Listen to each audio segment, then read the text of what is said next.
I'm Roger Can. I've been locksmithing since 1986. Today I'm going to cut one of these keys.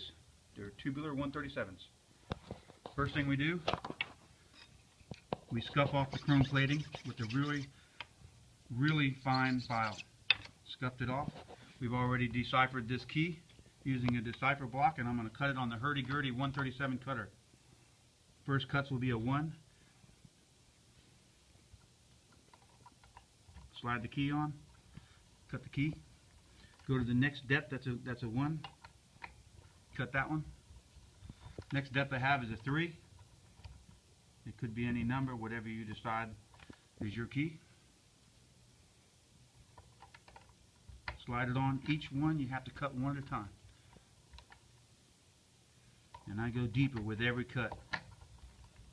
Next cut's a 4.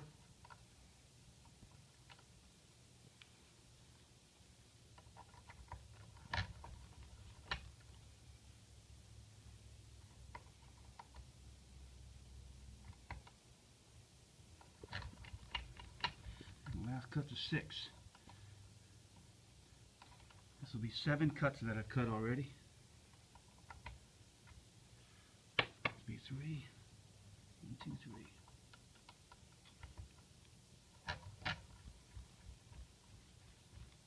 A minute and a half. And there we have it. The keys cut, all 7 cuts, and it's ready for your customer. Thank you. If you need some keys, go to Trick Key.